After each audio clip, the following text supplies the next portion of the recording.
Gordon Douglas, je ne vais pas dire que c'est un homme à tout faire, parce que ça paraîtrait désagréable. C'est un homme qui sait tout faire. Il a commencé en dirigeant Laurel et Hardy. Il aurait pu continuer à ne faire que des comédies, mais il a fait des comédies. Mais en même temps, il a fait des polars, il a fait des films de guerre, et il a fait une multitude de westerns. Alors, je ne vais pas vous les citer tous, parce que je risquerais d'ailleurs d'en oublier. Je vais tout de même vous rappeler quelques noms. The Doolins of Oklahoma, The Great Missouri Red, Only the Valiant, avec Gregory Peck, La maîtresse de fer, que j'avoue est un film que j'aime particulièrement. Et je vais brièvement vous rappeler ce qu'est La maîtresse de fer, au cas où vous ne vous en souviendriez plus, mais vous vous en souvenez certainement. La maîtresse de fer, c'est le Bowie knife. C'est cette arme étonnante qu'a inventée Jim Bowie. Jim Bowie, il est joué par Alan Ladd dans La maîtresse de fer, il est joué par Richard Widmark dans Alamo. Jim Bowie, c'est un des trois chefs qui va mourir au siège du fort Alamo. Et Jim Bowie, il s'est fait faire par une espèce d'armurier invraisemblable, cette arme très plate, qui est une arme, c'est un couteau qu'on peut lancer. Un couteau qu'on peut lancer, donc il se fiche bien, qui est à la fois très plat d'un côté, qui s'élève. C'est le Bowie knife de son nom. Il s'en sert, on le voit dans Alamo, au dernier moment, il est... Et ce qu'on voit de formidable dans La maîtresse de fer, c'est quand Jim Bowie donc, commande cette arme, il va chez le type, l'armurier qui l'a fabriqué, le type lui dit « Je vous ai fait une arme spéciale, une arme magnifique, parce que c'est une arme en même temps qui a la folie de la terre et du ciel, puisque dedans, il y a un bout de météorite que j'ai fait fondre. » La charge sur la rivière Rouge, qui est tournée en 3D, aujourd'hui où le 3D devient à la mode, eh bien, Gordon Douglas, il avait déjà tourné en 3D. Hein. The Big Land, c'est de nouveau Alan Ladd. Deux westerns très curieux avec Clint Walker. C'est Yellowstone Kelly et Le Trésor des Sept Collines. On doit aussi à Gordon Douglas un western beaucoup plus curieux, qui est très très peu sorti, qui s'appelle The Finn Walk of the West, qui est le remake westernien du Carrefour de la Mort d'Hathaway. Dans le Carrefour de la Mort d'Hathaway, le très méchant, vous vous en souvenez, était joué par Widmark. C'est lui qui balançait la pauvre vieille dame dans l'escalier. Là, c'est Robert Evans, qui est un sadique. C'est un western très très curieux, The Finn Walk of the West. Un jour, peut-être, vous le verrez en DVD dans notre collection, ça peut arriver. Donc, The Finn Walk of the West. Et alors ensuite, on a donc Rio Conchos, qu'il a tourné en 1964. On a un film sur lequel il vaut mieux passer, soyons justes, qui est le remake de La Chevauchée Fantastique, parce que quand il existe La Chevauchée Fantastique, tournée en 1939 par John Ford, le remake ne s'impose pas. Même s'il y avait de bons acteurs, ça ne s'imposait pas. Et ensuite, il y a Barquero, et il a terminé avec un remake de Nevada Smith pour la télé. Donc, c'est une grande carrière westernienne, il va faire de tout. Rio Conchos, c'est un film très curieux. Il est, bon, on est en 64, il est déjà matiné, disons, du changement du western. Le western n'est plus comme dans les années 50. Il y a le western italien d'un côté, il y a Peckinpah de l'autre côté. Le western est en mutation. Et c'est déjà une interprétation différente, là, avec Anthony Franciosa, avec Jim Brown, qui a renoncé au sport pour Jim Brown, qu'on verra sans doute dans Les Sans-Fusils, dans notre collection. Il ne faut pas oublier, dans les années où nous sommes là, nous sommes en 64.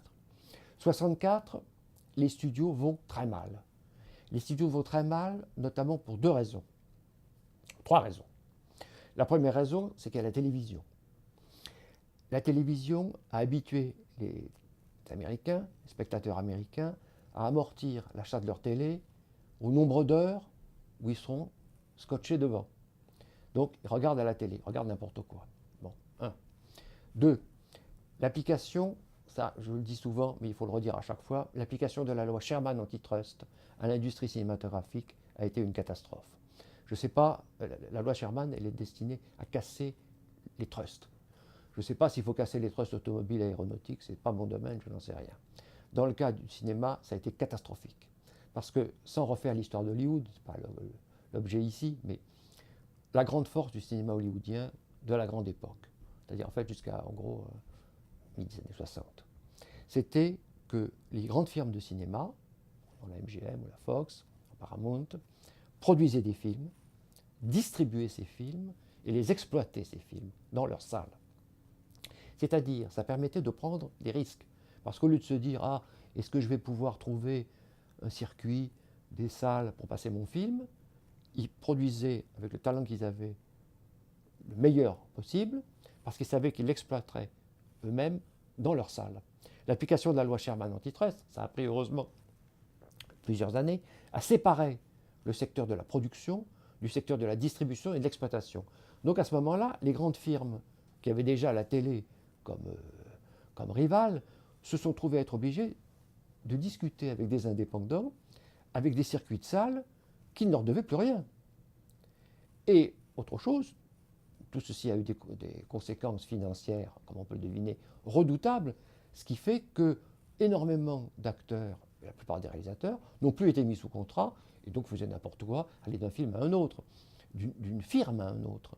Avant, les gens étaient sous contrat, étaient royalement payés, il y avait une discipline de fer, mais le studio, disons, faisait tout pour assurer leur promotion, choisissait les rôles, bon, le studio s'occupait d'eux.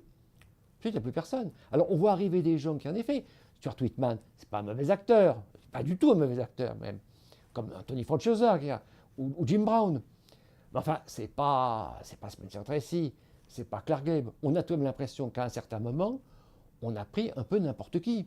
Il suffisait que quelqu'un tape dans un ballon ou soit décathlonien pour qu'on l'engage.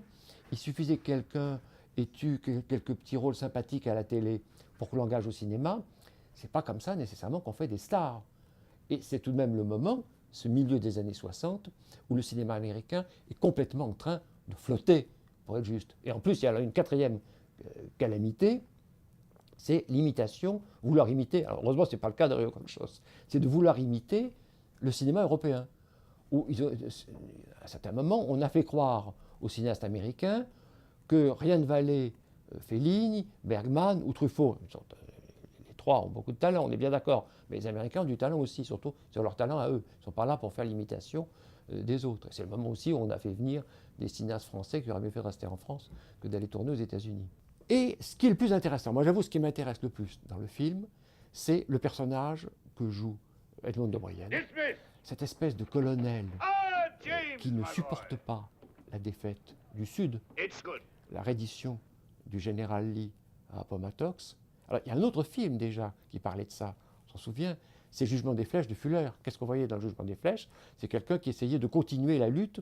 Il avait tiré la dernière balle de la dernière minute, de la dernière heure, du dernier jour de la guerre de sécession. Là, le colonel qu'on voit, il n'a qu'une envie, en fait, c'est de continuer la guerre.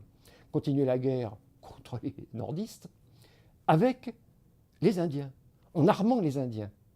Je pense que d'ailleurs, il y a eu d'autres personnes qui ont eu des idées un peu folingues comme celle-là. Donc, et ce colonel, joué par Edmond de Brienne, il vit dans un autre monde. Il vit dans une espèce de palais. C'est à la fois un fort et un palais. Il y a des canons. Et il y a des faux décors. On a l'impression qu'il est dans un décor de cinéma. Et ça, c'est quelque chose, je trouve, qui est tout à fait stupéfiant dans le film. Le film, en revanche, est tout à fait normal. Il y a toutes les scènes de bataille qu'il faut. Il y a la mort des personnages. Je ne vous dirai, rassurez-vous, je ne vous dirai pas lesquels. Vous verrez comment ils meurent. Ce sont des scènes très, très fortes, etc. Mais ce personnage, joué par Edmond de Brienne, vivant dans une espèce de décor de cinéma, dans une espèce de folie furieuse, puisqu'il rêve de continuer une guerre qui s'est arrêtée. Enfin, les guerres indiennes continueront. Elles ne continueront pas ce ne sera pas l'occasion d'utiliser les Indiens contre les nordistes. Ça, c'est quelque chose de très intéressant. C'est certainement donc la spécificité de Rio Conchos. Et Richard Boone, il a toujours été là. On l'a toujours vu dans des films, dans des petits rôles, dans des plus grands rôles. C'était une grande vedette de télé. Et en effet, quand on le voit là, il écrase tout le monde. Il fait partie de ces acteurs, c'est un peu comme Raymond Burr, ces acteurs très grands, très, très, très amples, qui en fait écrasent tout. Mais en même temps, son personnage est moins fort que celui d'Edmond de Brienne. Richard Boone est peut-être arrivé un peu vite à une espèce de poste de vedette qui fait qu'il a eu moins de rôles, on l'a moins vu. Il a moins marqué que... C'est vrai que même s'il a une gueule, on se souvient beaucoup moins de lui que de Lee Marvin C'est pas quand on pense à Veracruz, quand on voit tous ceux qu'il y avait dans Veracruz, Borgnine, Bronson, ces gens-là, on s'en souvient mieux que de Richard Boone. On ne le reconnaît pas toujours, Richard Boone. Rio Concha, c'est un film tout à fait curieux, vous allez vous en rendre compte.